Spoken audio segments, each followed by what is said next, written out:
So my aunt used to say, don't let anything rent space in your head for free. My Aunt Kathy, and she was an entrepreneur and she was such a renegade. And it's so true. We only have a certain amount of space up here, right? Time, energy, mental energy. And so be a good landlord. What are you going to allow up there? I'm Amy Jo Martin. Welcome to the Why Not Now show.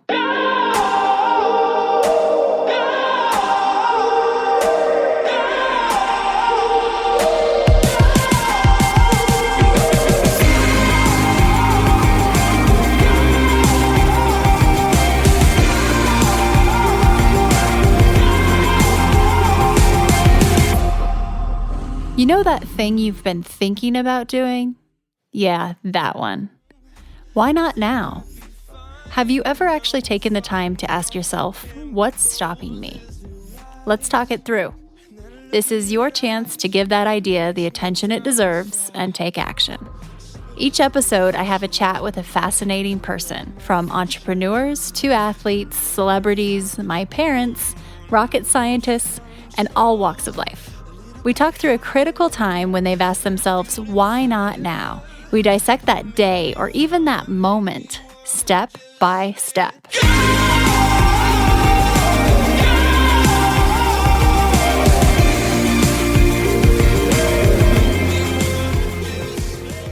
Welcome back. Welcome to part 2 of reinventing your relationship with time.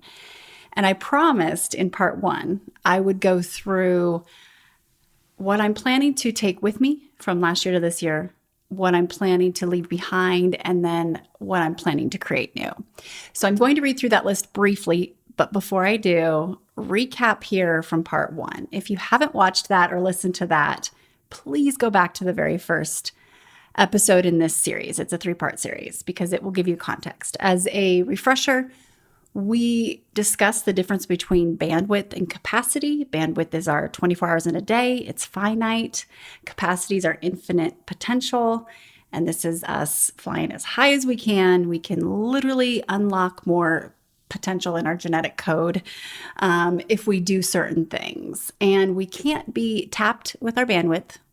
We're just totally maxed out, which I know you all know what that feels like, because that traps us with our capacity and we're boxed in. Okay, so head back to that episode if this is news to you, because you want to get that first. Now, today we're going to talk about tactics, additional ways that you can manage and really optimize bandwidth, but increase capacity, right? And so when we think of this, it's really 2 parts. It's mindset and it's action. And I mean micro actions, like stacking those small actions that compound over time and then create huge shifts, right? So that's momentum. That's what we want. First, I'm going to go through a few things on this list of mine and talk about ways that I'm actually tackling those using the tactics that I've learned over the course of time to really fly higher. Because reminder, when we're at capacity, this is what we're uniquely qualified to do, right? This is what we're on planet Earth for, and this is our zone of genius, as Dr. Gay Hendricks calls it. But when we're up there, kind of like an airplane, we are more efficient. When an airplane's at altitude, it requires less fuel. It was created and designed to be up there. And so that's similar to us. We want to fly as high as we can, and there is no ceiling, right? Now, when we think of that, though, we also know there are certain indicators that will tell us if we're on the right path up or if we're kind of shaking and trapping ourselves because we're tapped at bandwidth. So there are tactics and there are indicators that we'll talk about today. Okay, so I'm going to read you a few specific things that I'm applying against this concept and these tangible tips. So things I'm taking from last year into this year: 100% accountability and ownership for the reality I create.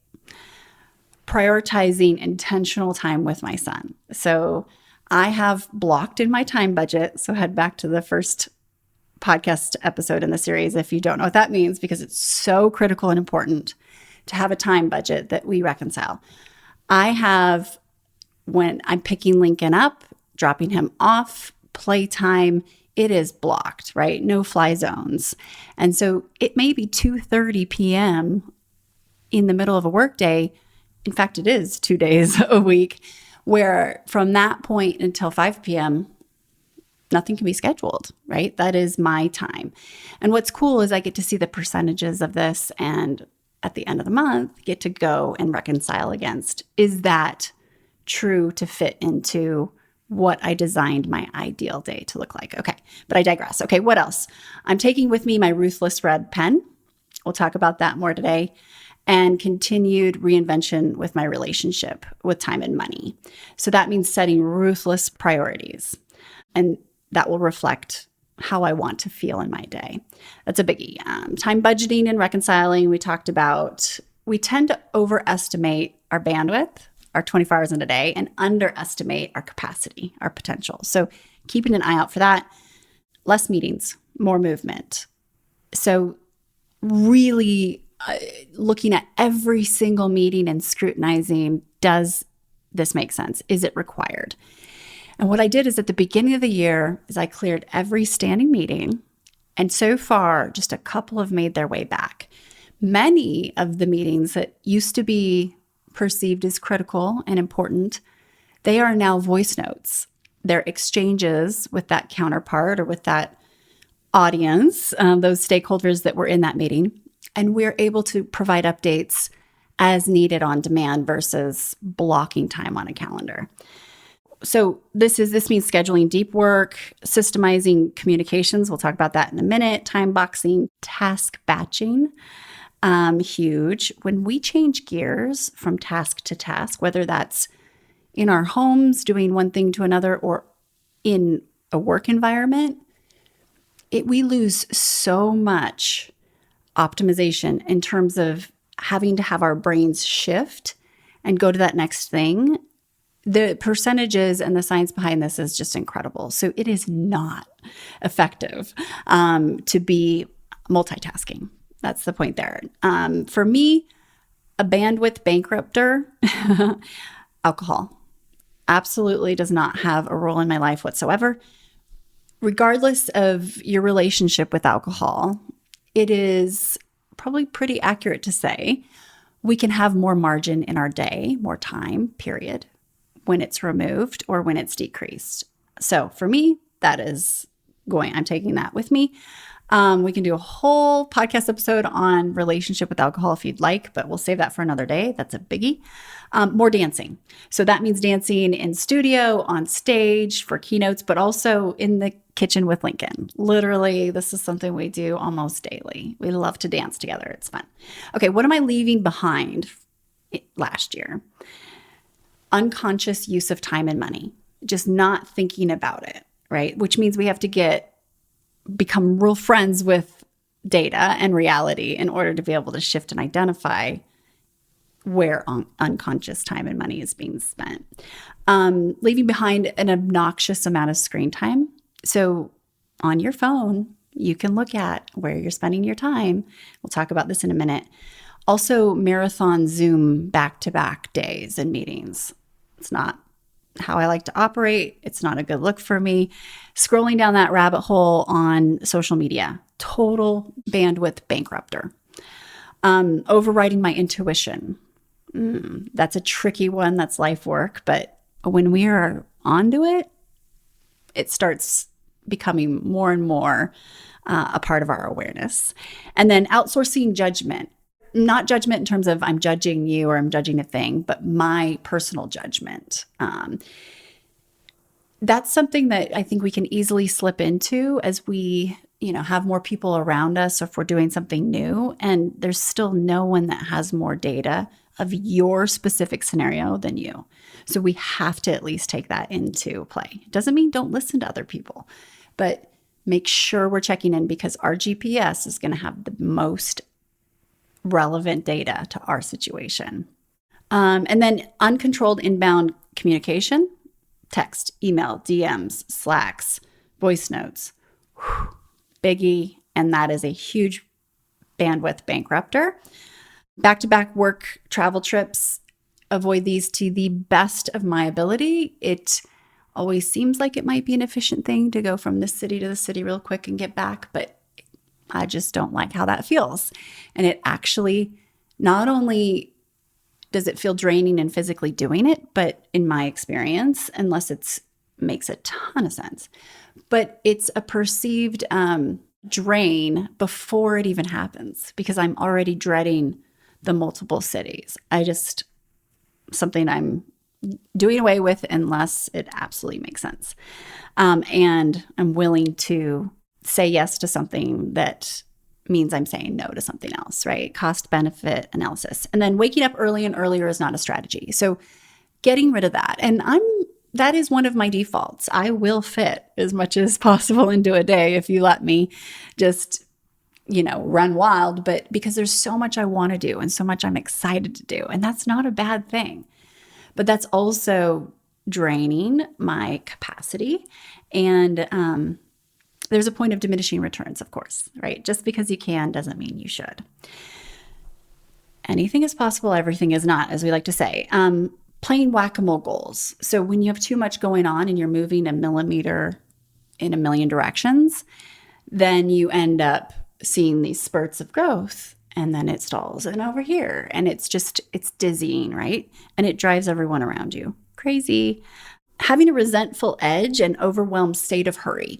So when we're tapped at that bandwidth and we're just rushing, some of the indicators are, always feeling behind, always feeling late, never feeling prepared, feeling like you're doing all these things, but nothing's getting 100% of your ability or attention. And that resentful edge, like I am ready to shed that.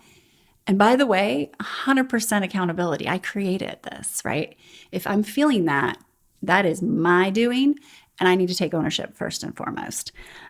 Chasing balance. I'm not a believer in balance. However, just because balance is BS doesn't mean we can have boundaries. And these aren't just boundaries with other people, other things.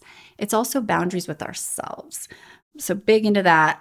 And think of it as like, there might be times where certain aspects of life are louder or needing more attention, but they can't stay there necessarily. Otherwise, something else is really going to sacrifice over the course of time. Rushing. Ugh.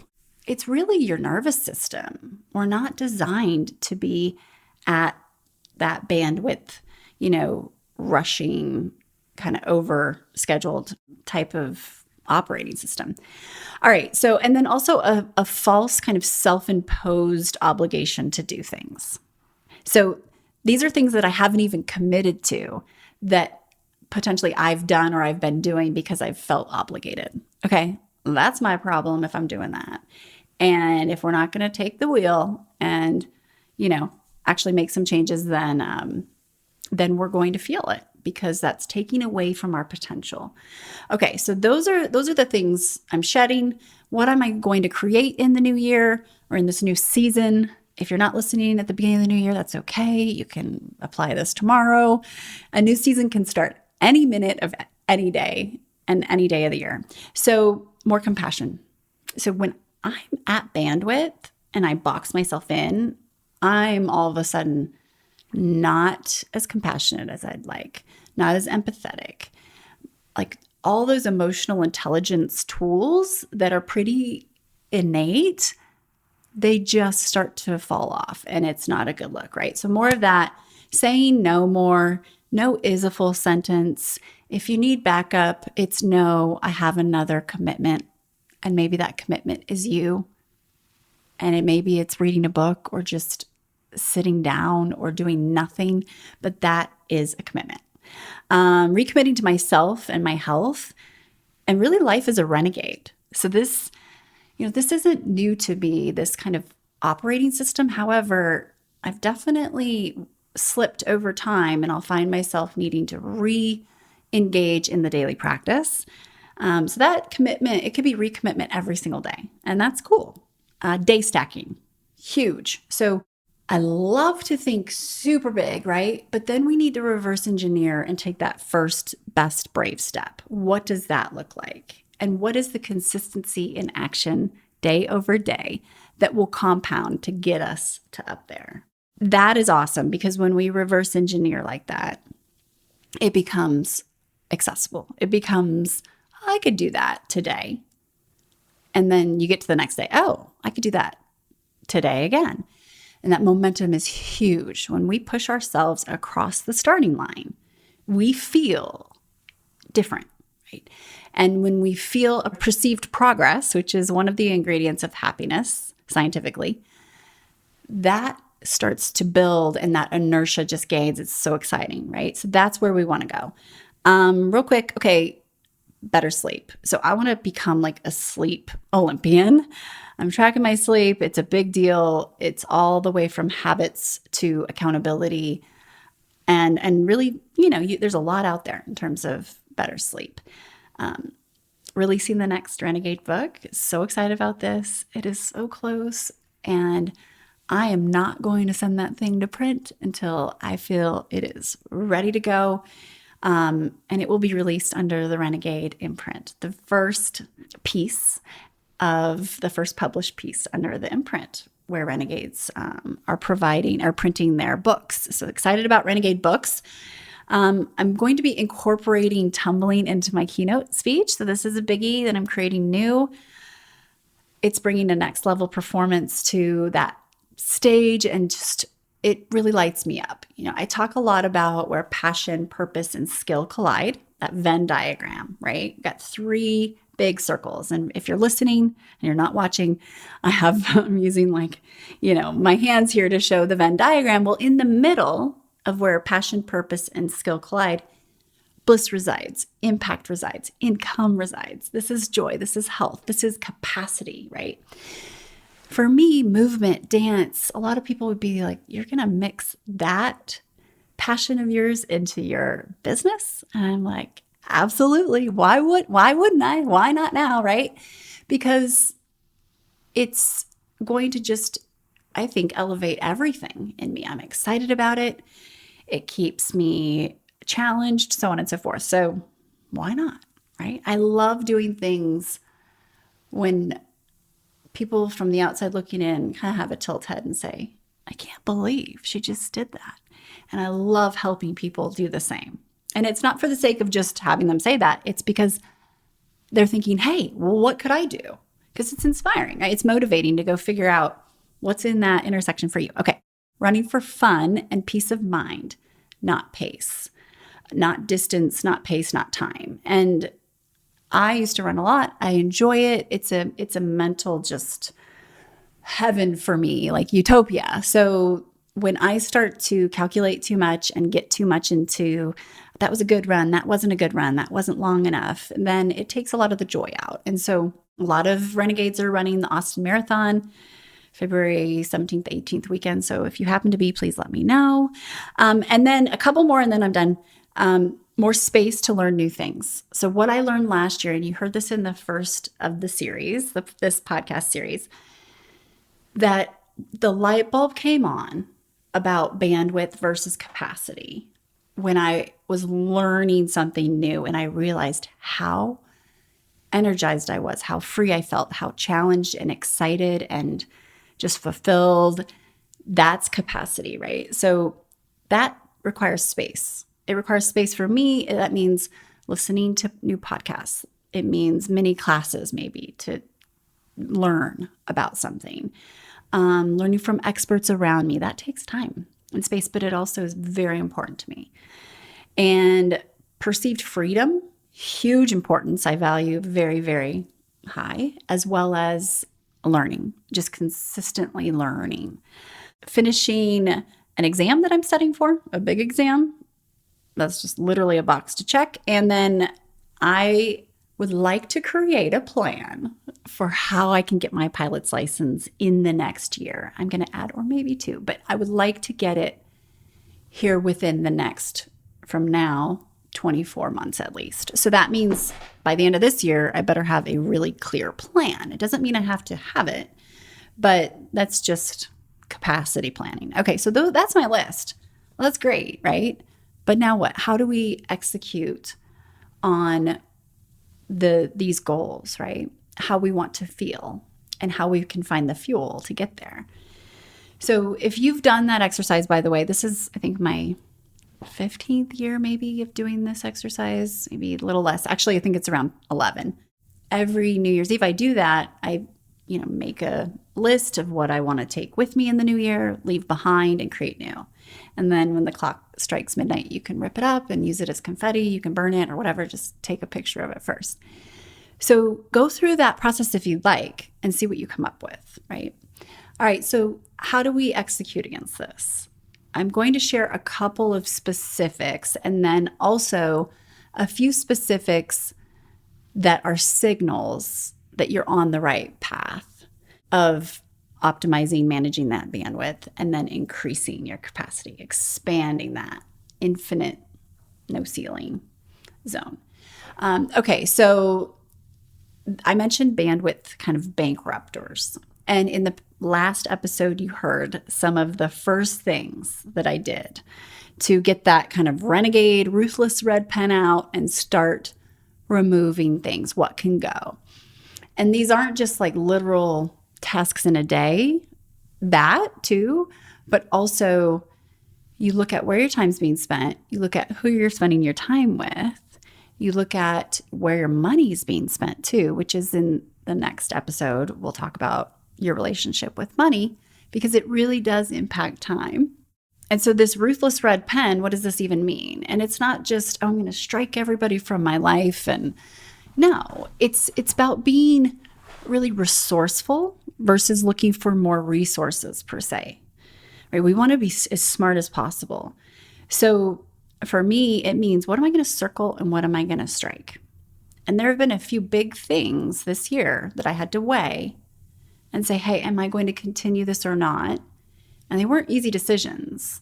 But after enough data and analysis and reconciling on the time budget, it's like, no, that needs to go or it needs to be paused or it needs to be outsourced. And so let's look at some more bandwidth bankruptors. In the first episode, I mentioned one of the quickest drains and this bucket of like noise traps, gossip, assuming things, and kind of ruminating and just dwelling on things that you can't control that likely have nothing to do with you and you have no indication that they're going to happen anyway.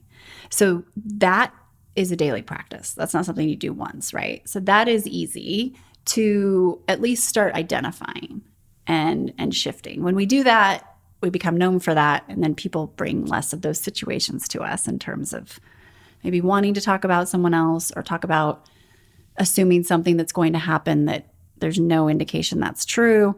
That's just unnecessary stress.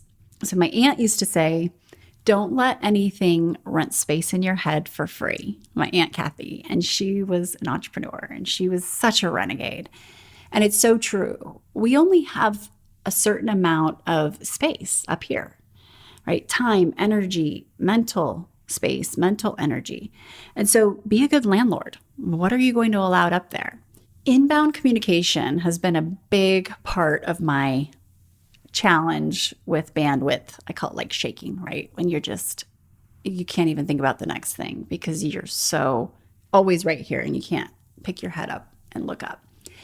And so one of the things that I've done, and I did this a long time ago, but I've kind of dialed it up even more, notifications. I don't really get any notifications that ding on my computer.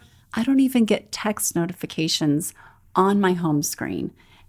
I have to go into my text to see my texts. And this is a biggie because I have found it is so easy for me to get distracted. Email, Slack, text messages, DMs, whatever it is, that it can derail deep work time. And that's like my precious time where I'm doing the things I'm uniquely qualified to do. So inbound communication is huge.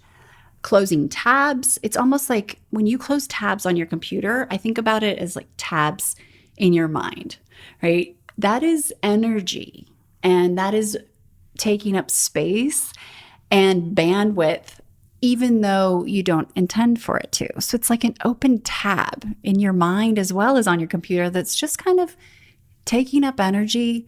It's like a leak, whether it's just a slow leak.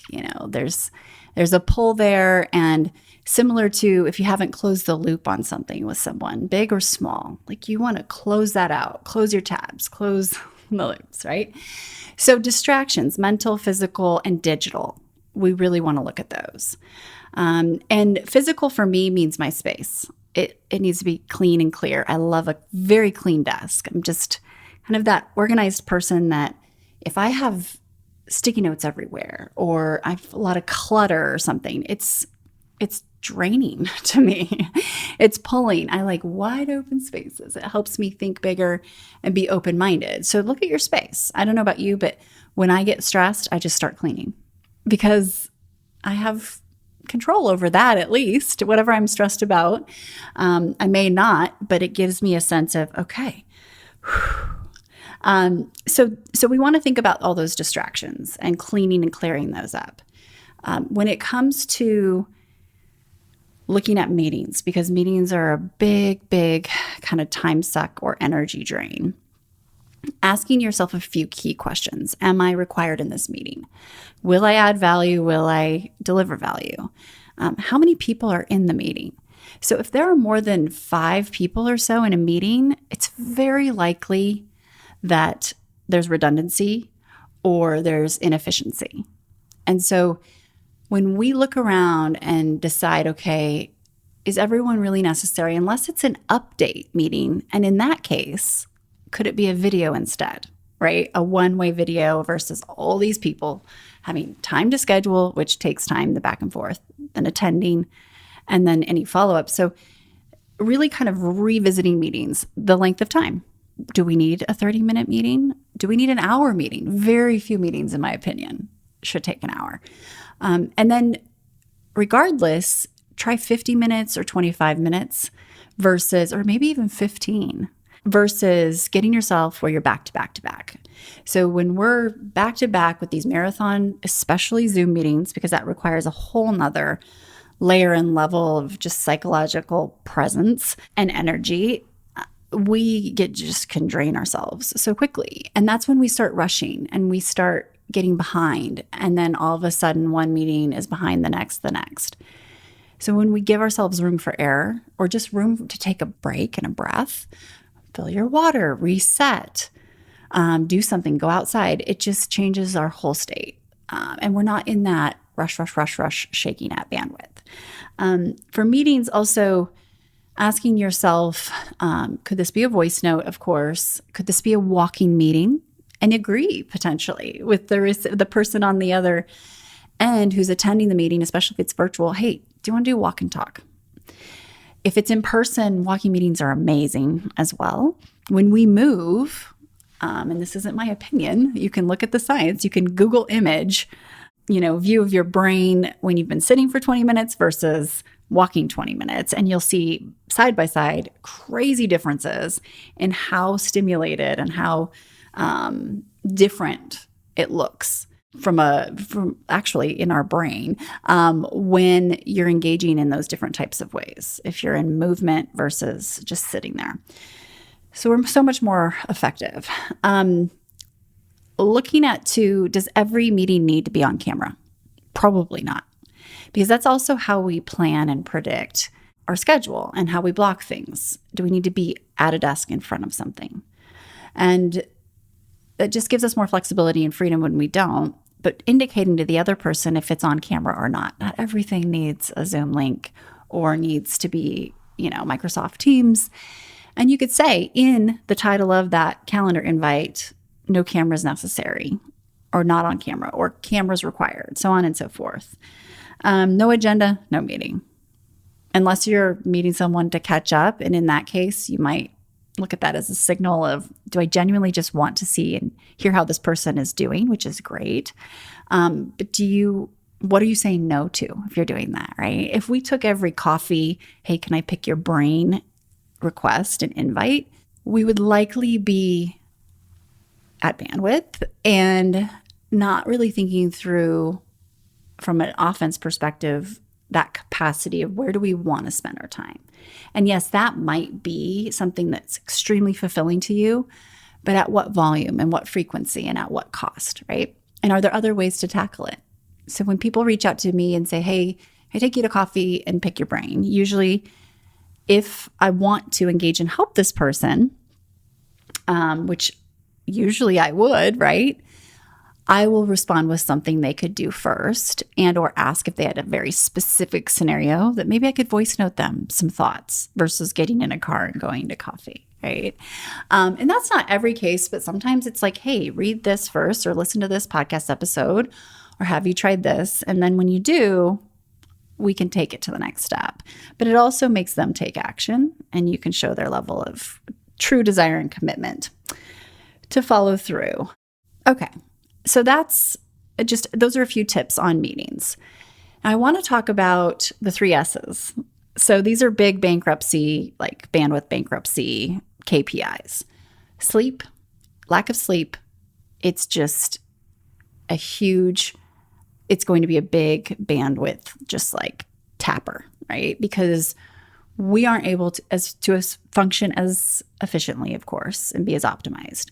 But we're unable to emotionally regulate as well when we don't have as much sleep and rest. And when we are unable to do that, we're likely going to create more unintentional drama or things that we wouldn't typically do and emotionally regulate like we would. So sleep, screen time, and spirits. For me, that the last one, I mean, if you're finding you're at bandwidth, but you're also finding that you're having several glasses of wine every night and or it's become a thing where you just know you would have more margin in your day if you eliminated or at least decreased, check that box. That's an easy first experiment. Screen time's huge. And I track that and I like to see it going in the direction that I want it to go.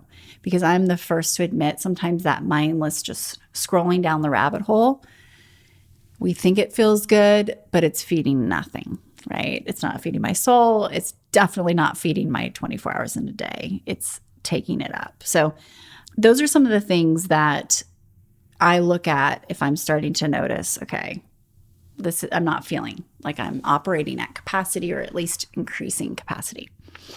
Okay. When we look at signals of things working or not working, and we'll wrap it up here, here are some things that you can look at. How well you're dealing with potentially stressful situations, that self-regulation, that reaction. If you feel like you are just kind of cool as a cucumber and you're just rocking and rolling, even though things around you are going like this, that's a great indicator that you're not at bandwidth. You actually have some space and you're likely operating at a higher capacity.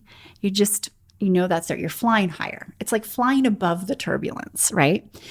And up there, one of the reasons we want to remove all the distractions, back to the plane analogy, is that we can't have any collisions up there, right? So we need to remove anything that could cause danger, and that is too much going on. We don't need any kind of self-inflicted turbulence. So cleaning and clearing that space. So another indicator, there's a concept called the upper limit problem, and this was coined by Dr. Gay Hendricks, once again, who's genius, and he created the zone of genius concept too. He's been on this podcast. And what that means, an upper limit problem, is when we rain on our own parade because we're increasing in our capacity and flying higher, and it's uncomfortable. So we think we need to just bring ourselves back down to safety, what we're used to. And so this is so common. It can happen in big ways. We call it ulping, right? Upper limit problem. And you can catch yourself, you can catch your friends, your fellow renegades, your fellow like-minded individuals who are growing. And it is so common, but it's something to look out for. So if you feel yourself ulping, that's actually a good sign that you are growing and you're uncomfortable in a good way. Other indicators of, we're not at capacity. You're never at capacity because you could always go further, but we're increasing and expanding our capacity. Indicators would be you just have this sense of, yeah, this may be uncomfortable, but I feel like I was born to do this, right? Things feel lighter, even though they might be difficult, challenging things intellectually. You're just up-leveling the people around you. You're attracting people who can help you or who want what you have. It's just all of these indicators are really good signals when you find yourself lifting. And if you're not sure if you are, look for those things, right? You're stretching. You feel stretched, but you don't feel so stressed that you're going to break. Like you can bend more. So those are great signals. Feeling lighter. Also catching yourself say, oh, I get to do this versus I have to do this, even though it might be something challenging, right? So when I find myself using that language, even outside of work, I have to XYZ. Ooh, red flag. What's going on here? Of course, as humans, we will always need to do some things that we don't necessarily want to do. But more and more, you will be able to find ways to shift that and prevent or avoid that if you're paying attention and you start operating more at capacity. So from I have to I get to. I don't have a to-do list. I have a get-to-do list. And by the way, in terms of overwhelm and just managing potential burnout, overwhelm, I have two lists. I have my get-to-do list. Yeah, it might be long, but I also have my to-do today list. And this has been for years I've practiced this because if I look at my to-do list, it could be extremely overwhelming. But my to-do today list, if it fits on a 3x3 sticky note, like Post-it note, I'm usually okay. But if it's longer than that and you can't use mouse type because that's cheating, then you've probably tried to pack too much in and now you've overestimated your bandwidth and you've likely underestimated your capacity. And that's just, you're setting yourself up to be boxed in. Okay, so those are some of the indicators. We're going to wrap this episode up. I'd love your feedback. Thank you for all the responses to the first episode. This is my second solo podcast in a long, long time. And so it feels good to be back in touch. I want to hear what you're thinking, what questions you have, what additional ideas you might have, and hit me up and make sure to subscribe to my newsletter because that's where additional resources are going to be delivered, will continue to be delivered.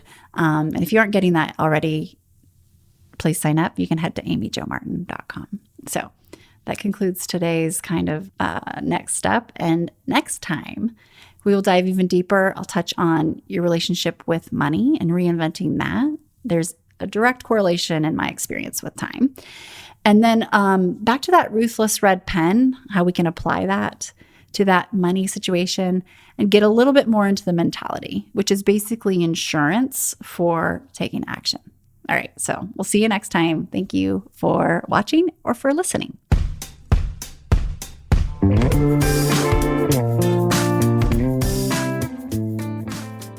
Hey everyone, thanks for listening to the show.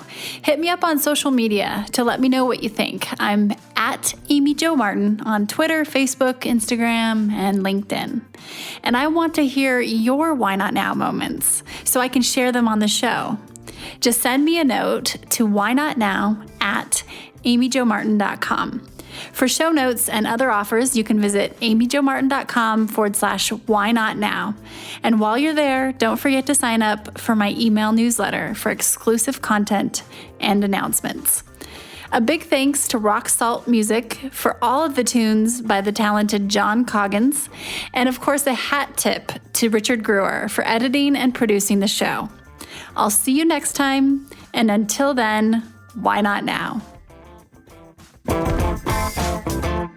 Hi, everyone. If you are digging this podcast, please do us a favor and subscribe, rate, and review on iTunes. It just takes a moment and it means a ton to us.